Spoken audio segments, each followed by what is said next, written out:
Je m'appelle Charlotte et je pense que les plus belles découvertes se font au bout de la rue. Ce que j'aime, c'est découvrir notre beau pays avec des personnes exceptionnelles et souvent insolites. Alors, je vous emmène avec moi. Aujourd'hui, je vous retrouve dans le département de Loire-Atlantique. Devant moi, il y a Brest, derrière moi, il y a Nantes et au milieu, un canal dont on va découvrir tous les secrets, mais aussi la vie à bord d'une péniche un peu particulière. Ce sera avec Stéphane qui arrive juste derrière moi. Il m'a donné rendez-vous à l'écluse du Terrier. C'est la 10e écluse sur les 237 que compte ce canal. Nous sommes à 45 km de Nantes et c'est ici que va débuter notre balade sur la péniche Cap-Vert.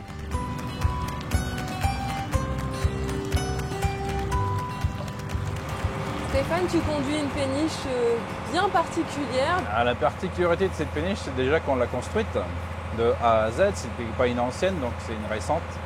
Et on la voulait adapter aux personnes à mobilité réduite. Et ça, c'est rare. C'est très rare, parce que je pense qu'on est les seuls en France à pouvoir accueillir des groupes en séjour. Et donc les groupes, c'est des groupes de personnes âgées, de personnes à mobilité réduite, c'est ça? C'est ça, c'est des foyers spécialisés, des maisons d'accueil spécialisées, des IME, des maisons de retraite aussi. Donc ça veut dire par exemple cet ascenseur que je vois là, c'est ça? Voilà, c'est ça. Bon, là, il est en position basse. On se pose toujours la question, mais comment ils font pour rentrer? Donc en fait, le capot se soulève quand on l'appelle et on a une hauteur d'homme pour pouvoir rentrer dedans et la porte s'ouvre toute seule. C'est la liberté que tu avais envie de donner. Oui. Ouais. L'apaisement aussi de l'eau. L'eau apaise. Et là, sur le canal, vous ne verrez jamais quelqu'un qui fait la tête. Hein. Ils ont toujours le sourire. Même quand il pleut.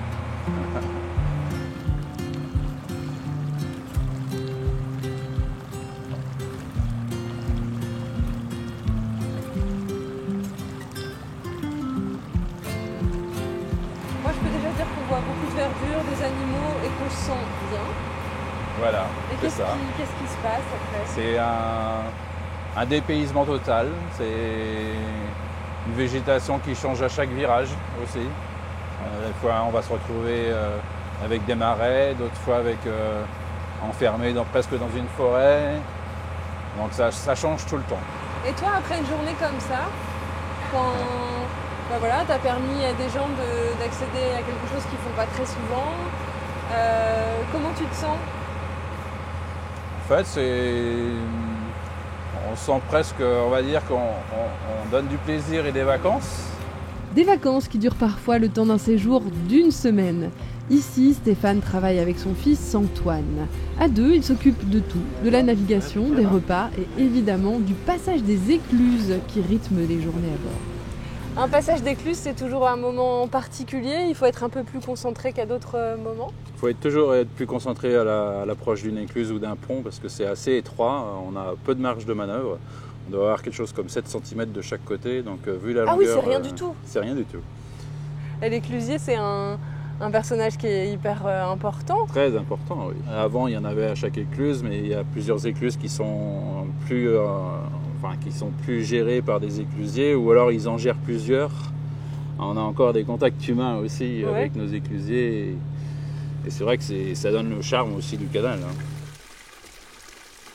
Il y a tout un vocabulaire particulier de l'écluse. Alors, apprends-nous quelques mots. On va dire les bajoyers. Les bajoyers Bajoyers, c'est en fait les deux murs qui sont de chaque côté de l'écluse. Il y a les portes avec les ventelles. Donc les ventelles qui permettent de faire rentrer ou sortir l'eau de l'écluse. Donc là, entre autres, on a ouvert les ventelles pour faire sortir l'eau. Donc on descend. Et quand on est dans l'autre sens, c'est pour faire rentrer l'eau, pour nous faire monter. Voilà. Après ce passage d'écluse, nous nous dirigeons tout doucement vers la fin de notre promenade au fil de l'eau. Nous approchons le petit port de Blain et l'on aperçoit sur le pont Jackie, l'historien local qui connaît parfaitement le canal et avec qui on discutera dans quelques instants. Mais avant ça, Stéphane a encore de belles choses à nous raconter, lui qui navigue sur ce canal depuis plus de 16 ans. Stéphane, tu viens de nous arrêter à Blain. Pour qu'on se représente bien, où est-ce que ça se situe sur le canal? Alors sur le canal, ça se situe à peu près au milieu. On est au kilomètre, on dit le terme PK, c'est point kilométrique 50.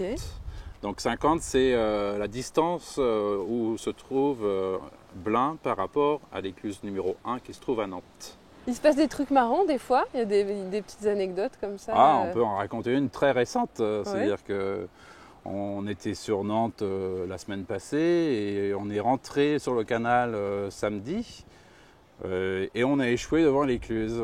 Mais non. Eh si, ça arrive. On a échoué parce que les niveaux d'eau sont très bas sur l'Erdre. Donc manque d'eau, peu de fond, un peu de vase et puis voilà, on s'est échoué 2 fois. Mais et qu'est-ce qu'on fait dans ces cas-là? On attend qu'il pleuve ou S'il fallait qu'on attende qu'il pleuve, il nous faudrait un peu de temps pour remonter le niveau de l'Erdre. Donc on a des petites astuces pour pouvoir se dépanner. Avec les services de navigation, on avait déjà anticipé un peu cette difficulté. Mais après, nos passagers, ils ont été ravis de pouvoir vivre des aventures. De vivre une aventure d'échouage en plein milieu du canal devant l'écluse de Quillex. C'était une anecdote rigolote quand elle se finit bien. Je quitte la péniche Cap-Vert après un joli moment passé en compagnie de Stéphane et je retrouve Jackie sur le pont. Il connaît très bien l'histoire du canal de Nantes à Brest, un canal ouvert au milieu du 19e siècle. Pour parler de l'histoire de ce canal, je pense qu'il faut d'abord remonter à pourquoi. Pourquoi est-ce qu'il a été construit?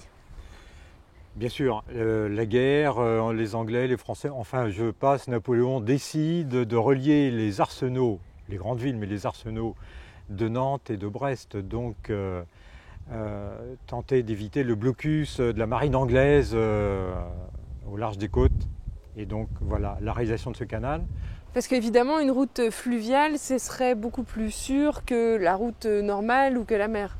Oui, le réseau routier, comme l'on dit à l'époque, terrestre, n'était quand même pas des plus extraordinaires. Et puis l'idée aussi, c'était d'utiliser au fond ce qui se pratiquait avant, c'est-à-dire l'utilisation des cours d'eau. Il a été construit par qui, ce canal? Le projet napoléonien, peut-on dire, finalement, il ne se fait pas grand-chose à ce moment-là. Ça viendra une quinzaine d'années après.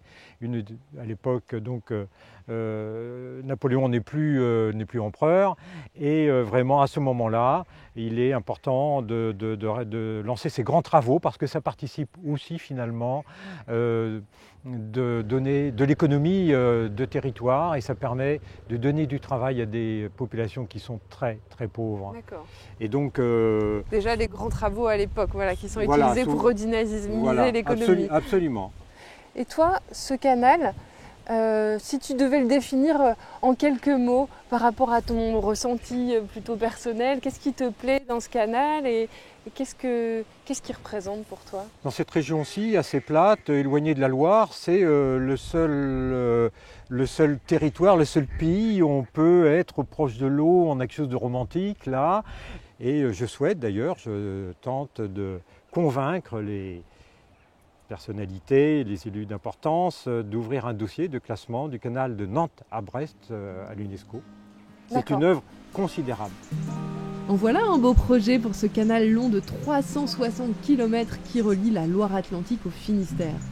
Avant de se quitter, je vous propose une pause gourmande sur l'écluse de la Tindière. Elle porte le numéro 3 et se situe à 26 km de Nantes. Ici, Delphine et Sylvie ont ouvert en 2016 un gîte-restaurant. Elles proposent aux promeneurs, aux cyclotouristes et aux voyageurs en bateau de profiter du calme du canal le temps d'un repas ou d'un week-end. Sylvie, l'histoire de la Tindière, elle a commencé comment? C'est il n'y a pas très longtemps?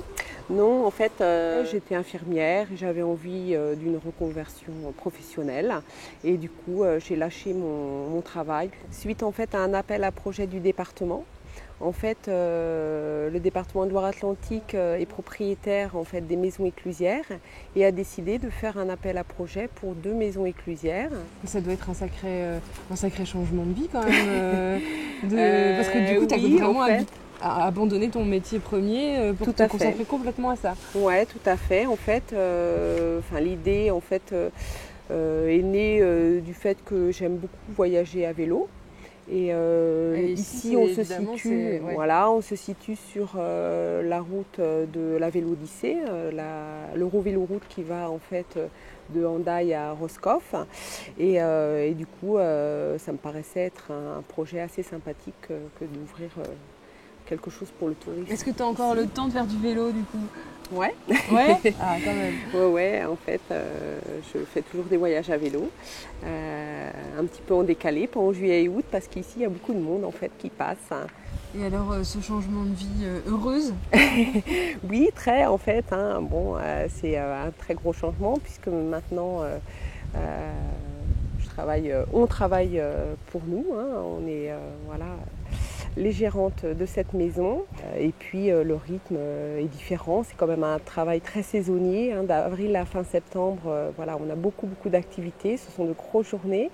Et puis après l'hiver, c'est plus calme puisque le gîte est ouvert encore, mais du coup la terrasse est fermée.